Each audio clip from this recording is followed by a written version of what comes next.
ಹುಲಿಗೆರೆಯ ಸೋಮನಾಥನ ಸನ್ನಿಧಿಯಲ್ಲಿ ಲಕ್ಷ ದೀಪೋತ್ಸವ ಹಾಗೂ ಧರ್ಮಸಭೆ. ಗದಗ ಜಿಲ್ಲೆಯ ಲಕ್ಷ್ಮೇಶ್ವರ ಐತಿಹಾಸಿಕ ನಗರದಲ್ಲಿಂದು ಪ್ರತಿ 5 ವರ್ಷಕ್ಕೊಮ್ಮೆ ನಡೆಯುವ ಲಕ್ಷ ದೀಪೋತ್ಸವ ಕಾರ್ಯಕ್ರಮ ವಿಜೃಂಭಣೆಯಿಂದ ನಡೆಯಿತು. ಸಾವಿರಾರು ಭಕ್ತರು ಸುತ್ತಮುತ್ತಲಿನ ಶ್ರೀ ಸೋಮೇಶ್ವರ ಸ್ವಾಮಿಯ ದರ್ಶನ ಹಾಗೂ ಪ್ರಸಾದ ಪಡೆದು ಪುನೀತರಾದರು. ಈ ಪುಣ್ಯ ಕಾರ್ಯಕ್ಕೆ ತಮ್ಮ ಅಮೂಲ್ಯ ಸೇವೆಯನ್ನು ನೀಡಿರುವ ಸುಧಾಮೂರ್ತಿಯವರು ದೈವ ಭಕ್ತಿಯಿಂದ ಇಂದು ಶ್ರೀ ಸೋಮೇಶ್ವರ ದೇವಸ್ಥಾನವು 5 ಕೋಟಿ ರೂಪಾಯಿಯಲ್ಲಿ ಜೀರ್ಣೋದ್ಧಾರಗೊಂಡು ಸಾವಿರಾರು ಭಕ್ತರನ್ನ ತನ್ನತ್ತ ಸೆಳೆತಾ ಇದೆ. ಕಾರ್ಯಕ್ರಮಕ್ಕೆ ಪರಮ ಪೂಜ್ಯ ಶ್ರೀ ಅದೃಶ್ಯ ಕಾಡಸಿದ್ದೇಶ್ವರ ಮಹಾಸ್ವಾಮೀಜಿಗಳ ದಿವ್ಯ ಸಾನ್ನಿಧ್ಯದಲ್ಲಿ ಹಾಗೂ ಧರ್ಮಕ್ಷೇತ್ರ ಮುಕ್ತಿ ಮಂದಿರದ ಶ್ರೀ ವಿಮಲ ರೇಣುಕಾ ವೀರಮುಕ್ತಿ ಮುನಿಸ್ವಾಮೀಜಿಗಳು, ಹೂವಿನ ಶಿಗ್ಲಿ ಮಠದ ಸ್ವಾಮೀಜಿಗಳು, ಮಾಜಿ ಶಾಸಕರುಗಳಾದ ಗಂಗಣ್ಣ ಮಹಾಂತ ಶೆಟ್ಟರ್, ಡಿಆರ್ ಪಾಟೀಲ್, ಜಿಎಸ್ ಗಡದೇವರ ಮಠ, ರಾಮಣ್ಣ ಲಮಾಣಿ, ರಾಮಕೃಷ್ಣ ದೊಡ್ಮನಿ, ಹಾಲಿ ಶಾಸಕರಾದ ಚಂದ್ರು ಲಮಾಣಿ, ಚಂಬಣ್ಣ ಬಾಳಿಕಾಯಿ, ಪುರಸಭೆ ಅಧ್ಯಕ್ಷರು ಮುಂತಾದವರು ಭಾಗವಹಿಸಿದರು. ವರದಿ ಸದಾಶಿವ ಬಿ ಮೊಡೆಮನವರ್.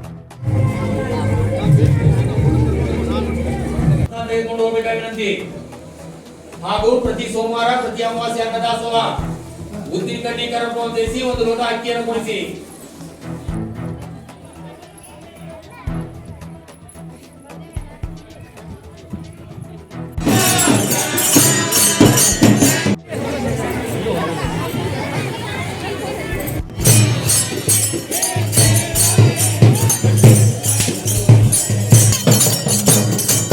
ಗಣ್ಯಮಾನ್ಯರು ಈ ಕಾರ್ಯಕ್ರಮವನ್ನು ಇದೀಗ ವಿದ್ಯುಕ್ತವಾಗಿರು. ಇವತ್ತು ಕನ್ನೇರಿಮಠ ಶ್ರೀಗಳು ಈ ಕಾರ್ಯಕ್ರಮಕ್ಕೆ ಆಗಮಿಸಿದ್ದಾರೆ. ಅಂದರೆ ಬಹಳಷ್ಟು ಆಸಕ್ತಿಯಿಂದ ಕನ್ನೇರಿಮಠ ಶ್ರೀಗಳನ್ನ ಮನವೊಲಿಸಿ ಈ ಕಾರ್ಯಕ್ರಮಕ್ಕೆ ಕರೆತರುವಲ್ಲಿ ಬಹಳಷ್ಟು ಪ್ರಮುಖ ಪಾತ್ರ ವಹಿಸಿರ್ತಕ್ಕಂಥವರು. ಮಾಡಿ ತಮ್ಮೆಲ್ಲರಲ್ಲಿ ಭಕ್ತಿ ಭಾವ ಉಕ್ಕಿ ನೀವು ಒಗ್ಗಟ್ಟಿನಿಂದ ಈ ಕೆಲಸವನ್ನು ಮಾಡ್ಕೊಂಡು ಹೋಗಬೇಕು ಅನ್ನುವಂಥ ಒಂದು ಸದಿಚ್ಛೆ ಅದು ಇವತ್ತು ಈಡೇರ್ತಾ ಇದೆ. ನನಗೆ ಭಾಳ ಖುಷಿಯಾಗಿದೆ. ಈಗ 5 ವರ್ಷಕ್ಕೊಮ್ಮೆ ತಾವು ಲಕ್ಷ ದೀಪೋತ್ಸವ ಕಾರ್ಯಕ್ರಮವನ್ನು ಇಟ್ಕೊಂಡಿದ್ರಿ. 5 ವರ್ಷ ಮತ್ತು ಸರ್ಕಾರದವರ ಕಾಯ್ದೆ ಮಾಡಿದ್ರಿ 25 ಕಿಲೋದಕ್ಕಿಂತ ಹೆಚ್ಚಿಗೆ ತುಂಬಬೇಡ್ರಪ್ಪ, ಯಾಕಂದ್ರೆ ಇವ್ರ ತಾಕತ್ತು ಅಷ್ಟ ಅದಾವ. ಕಾನೂನು ಮಾಡಿ ಹೋಗೋದು ಬಿಟ್ರು. 25 ಕಿಲೋದ ಮ್ಯಾಗ ತುಂಬಿದ್ರಿ ಅಂತಂದ್ರೆ ಇವು ಬದುಕುದಿಲ್ಲ. ಬ್ರೀಡಿಂಗ್ ಯಾರು ಮಾಡೋರಂತ ತಳಿ ಸುಧಾರಣೆ ಆಗೋದು ಯಾವತ್ತಿನ.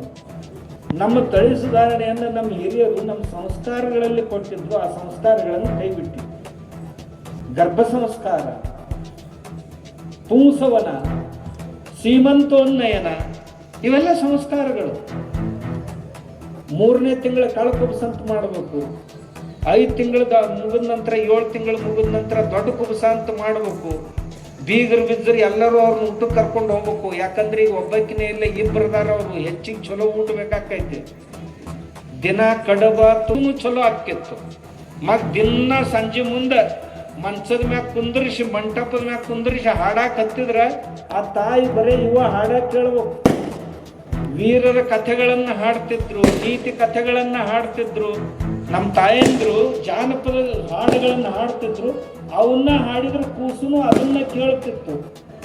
ಈಗ ಅವು ಟಿವಿಯನ್ನು ಹಾಡಿದ್ದನ್ನು ಕೇಳ್ತೈತಿ, ಹೊರಗೆ ಬರೋಣ ಅದನ್ನ ಮಾಡಕ್ ಶುರು ಮಾಡಿ.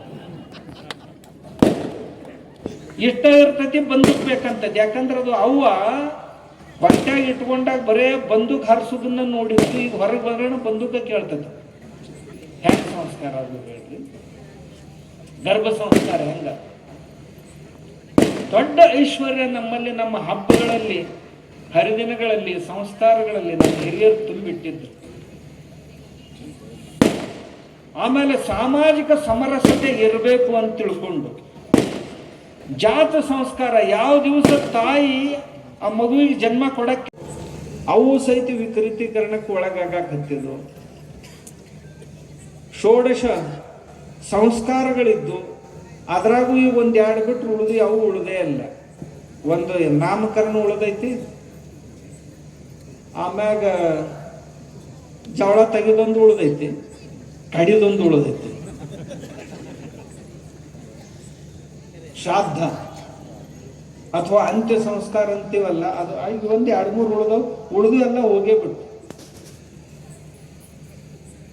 ನಮ್ಮಲ್ಲಿ ಆಗೋಕ್ಕಿಂತ ಮುಂಚೆ ಏನು ಮಾಡಿಸ್ತಿದ್ದು, ಆಯುರ್ವೇದದ ಔಷಧಾದಿಗಳನ್ನು ಕೊಟ್ಟು ಶರೀರ ಶುದ್ಧಿ ಮಾಡಿಸ್ತಿದ್ರು.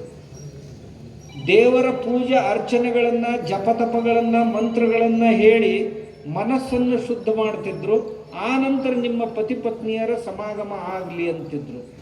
ಅಂದ್ರೆ ಬ್ರೀಡಿಂಗ್ ಅಂತ ಏನು ಕರಿತೀವಲ್ಲ, ಒಳ್ಳೆ ಬೀಜ ಬಿತ್ತಿದ್ರೆ ಒಳ್ಳೆ ಬೆಳೆಗಳು ಬರ್ತಾವು ಅಂತ.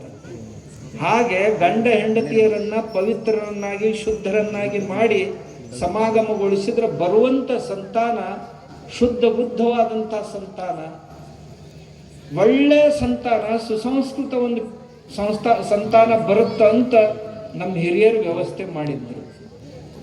ನಾವು ಅದು ಕೆಲಸಕ್ಕೆ ಬಾರದ್ದು, ಇದು ಕೆಲಸಕ್ಕೆ ಬಾರದ್ದು, ಇದು ಕೆಲಸ ಕಲ್ತವ್ರೇನೋ ನೆನಪುಗಳು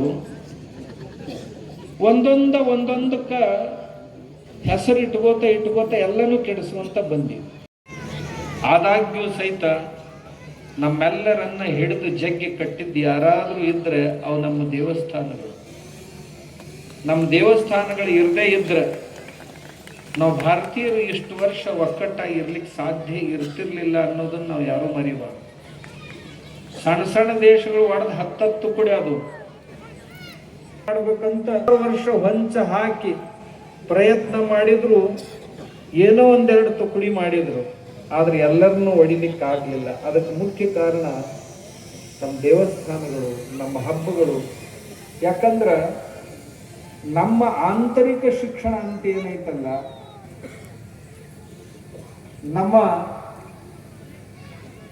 ಮನಸ್ಸಿಗೆ ಬೇಕಾಗುವಂತ ಬೋಧನೆ ಅಂತ ಏನೈತಲ್ಲ, ಮೊದಲಿತ್ತು ಗುರುಕುಲಗಳಲ್ಲಿ, ಆನಂತರ ನಮ್ಮ ಶಾಲೆಗಳಿಂದ ಆ ಶಿಕ್ಷಣ ಹೊರಟು ಹೋಯಿತು.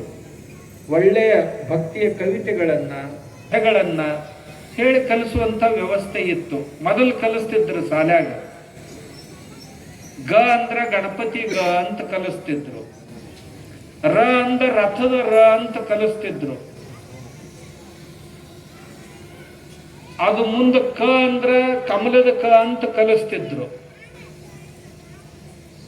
ಇವೆಲ್ಲ ಶಬ್ದಗಳು ಜಾತೀಯ ಆಗ್ತಾವು ಅಂತ ತಿಳ್ಕೊಂಡು ಕೆಲವು ಜನ ವಿರೋಧ ಮಾಡಿದ್ರು ನಮ್ಮವ್ರ.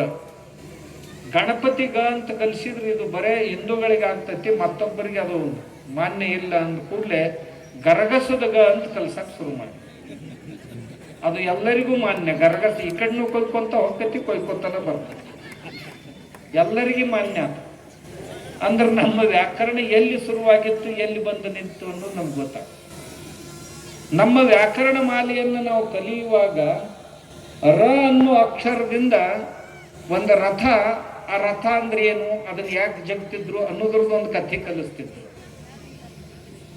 ರ ಅಂದ್ರ ರವಿಯ ರ ಅಂತ ಕಲಿಸ್ತಿದ್ರು. ರವಿ ಅಂದ್ರ ಸೂರ್ಯ. ಆ ಸೂರ್ಯ ಅಂದ್ರೆ ಏನು, ಅವನಿಂದ ಈ ಜಗತ್ತಿಗೆ ಏನು ಉಪಯೋಗ ಆಗುತ್ತಾ, ಹೇಗಾಗುತ್ತಾ ಅನ್ನೋದನ್ನ ಅದರದೊಂದು ಕಥೆ ಹೇಳ್ತಿದ್ರು. ಇಂಥ ಒಂದೊಂದು ಅಕ್ಷರಕ್ಕೆ ಕನಿಷ್ಠ 5 ಕಥೆಗಳನ್ನು ಹೇಳ್ತಿದ್ರು. ಇದರೊಳಗೆ ಮೂಲಾಕ್ಷರಗಳನ್ನೆಲ್ಲ ಕಲಿಸ್ತಿದ್ರು. ನಮ್ಮ ಏನು 56 ಮೂಲಾಕ್ಷರಗಳದಾವ, ಅವೆಲ್ಲವನ್ನು ಪ್ರತಿಯೊಂದಕ್ಕೂ 4-5 ಕಥೆ ಹೇಳಿ ಆ ಕಥೆಗಳ ಮೂಲಕ ಈ ಮೂಲಾಕ್ಷರಗಳನ್ನ ಕಲಿಸ್ಬಿಡ್ತಿದ್ರು. ನಮಗೆ ಯಾವ ಸಾಂಸ್ಕೃತಿಕ ಶಿಕ್ಷಣ ತಗೊಳ್ಳೋ ಅವಶ್ಯಕತೆ ಬೀಳ್ತಿರ್ಲಿಲ್ಲ. ಅಷ್ಟು ಚಂದ ಇತ್ತು ನಮ್ಮ ಶಿಕ್ಷಣ. ಅದು ಈಗ ಎ ಅಂದ್ರೆ ಆ್ಯಪಲ್, ಬಿ ಅಂದ್ರೆ ಬ್ಯಾಟು ಇಲ್ಲಿಗೆ ಬಂತು. ಬಿ ಅಂದ್ರೆ ಬ್ಯಾಟ್ ಅಂದ ಕೂಡಲೇ ಹುಡುಗರು ಸಣ್ಣವಿದ್ದಾಗಿಂದ ಬಡಗಿನ ಕಾಣಿಸಕ್ ಶುರು ಆಗ್ತದೆ. ಬ್ಯಾಟ್ ಅಂದ ಕೂಡಲೇ ಹೊಡಿದಿದ್ದು ಒಂದ ಗೊತ್ತಾಗೋದು, ಅವನು ಹುಡುದದ್ದೇನು ಗೊತ್ತಾಗೋದು. ಹೀಗೆ ಶಿಕ್ಷಣದೊಳಗೆ ಬದಲಿ ಆಯ್ತು.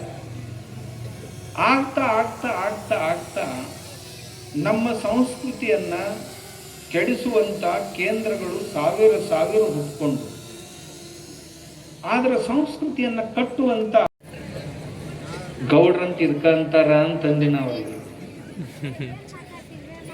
ಅವ್ರ ಒಡನಾಡಿಗಳಲ್ಲಿ ಬಹಳ ಮಂದಿ ಅದಾರ. ನಮ್ ಗಡ್ದಯ್ಯ ಅಜ್ಜವ್ರ ಏನದಾರಲ್ಲ, ಅವ್ರು ಮಾತಾಡೋ ಹೊತ್ನಾಗ ನನ್ನ ಬಗ್ಗೆನೇ ಮಾತಾಡ್ತಾರೋ ಮತ್ತೆ ಯಾವನಾರ ಎಲ್ಲಾರ ಅದಾನೋ ಅಂತ ನನಗ ಸಂಶಯ ಬಂತು.